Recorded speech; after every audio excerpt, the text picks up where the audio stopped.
Hello everyone, my name is Marquez Martinez, Bachelor of Secondary Education, major in Science. Our topic is Science, Technology, and Society. Contents: Number 1, the relationship between science and technology. Number 2, the nature of science. Number 3, the biology century.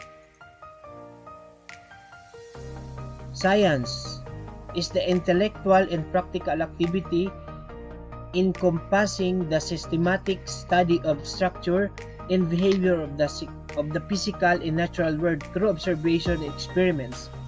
Science is the knowledge about the natural world that is based on the fact learned through experiment and observation.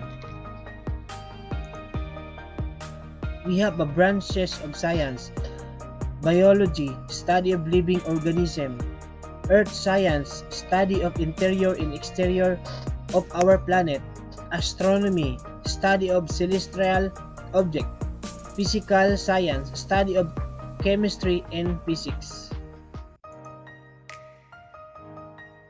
Technology, the practical application of electrical knowledge and sciences, computers, mechanics, and machinery. Technology is the use of scientific knowledge of practical purpose application, whether in industry or in our everyday lives.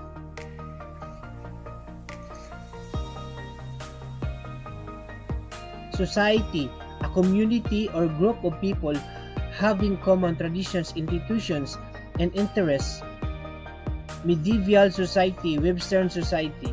Society can be defined a group of large or small or people in a particular place in time who are linked by the common goals and interests. Technology in society affects the way individuals communicate, learn, and think. It helps society and determine how people interact with each other in daily basis. Mobile phones, the internet, and cell phone are some examples. However, with technological advance, there are downside to it all. The word of science derived from the Latin word term as scientia, which has the meaning to know. Science and technology, the systematic study of structure and behavior of the physical and natural world through observation and experiment. The relationship between science and technology. Technology is the application of scientific knowledge for various purposes. It can either be useful or harmful. Science explores new knowledge methodologically through observation and experimentation.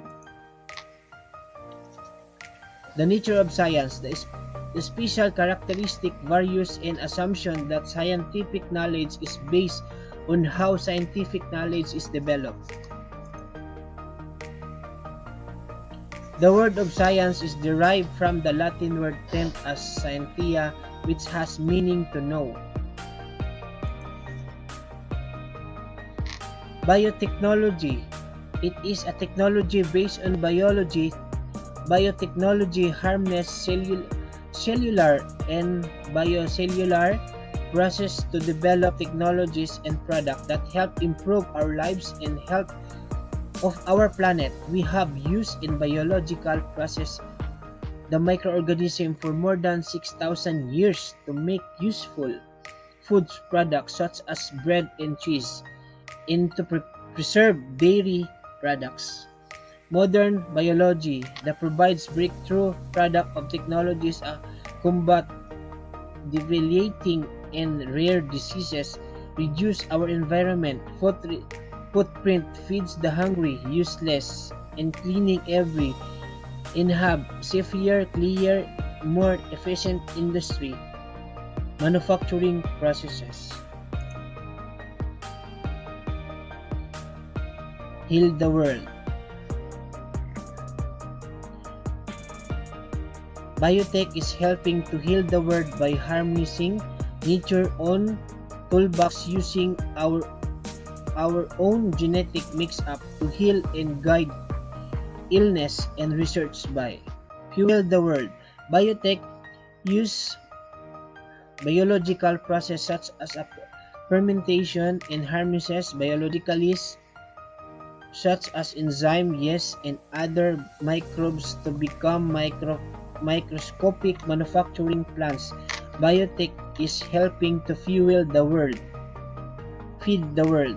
Biotech improves crops insect resistance, enhance crop herbicide tolerance, and facilities that use more environmentally sustainable farming practices. Biotech is helping to feed the world.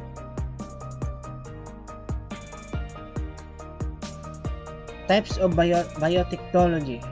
First, medical biotechnology.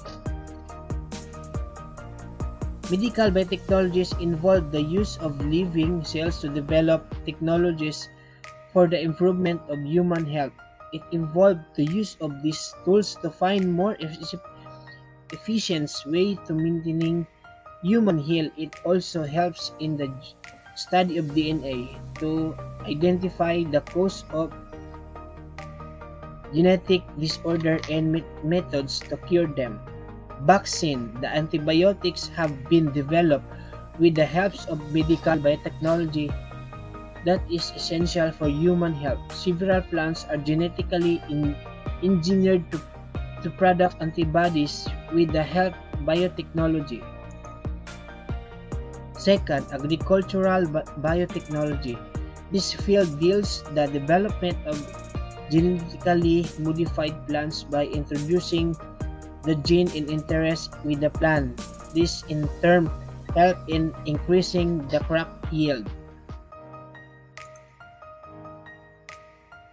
Application of biology, nutrient supplementary, antibiotic stress, industrial biotechnology, strength fibers, biofuels, healthcare.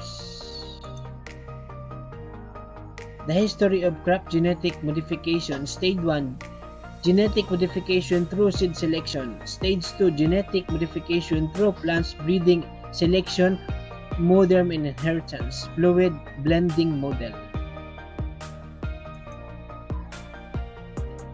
Mendel's theory of inheritance, dominant and recessive, genotype and phenotype.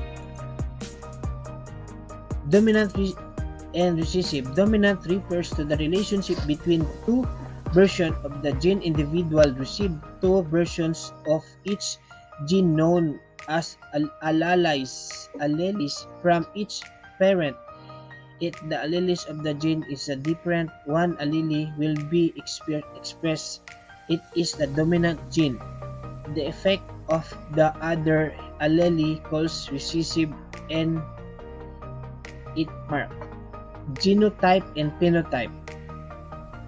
A phenotype is individual observable traits such as height, eye color, and blood type. The genetic contribution of the genotype of the phenotype is called genotype. Some traits are largely determined by the genotype, while other traits are largely determined by environmental factors. The nature of genetic materials. DNA as a genetic materials. DNA as genetic materials. Alfred Hershey as the Martha Chase 1952. Identification of DNA as a genetic material. Structure of DNA.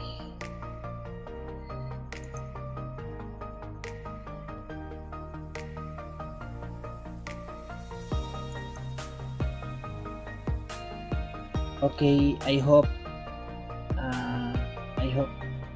nasabtan ko ninyo. Daghang salamat.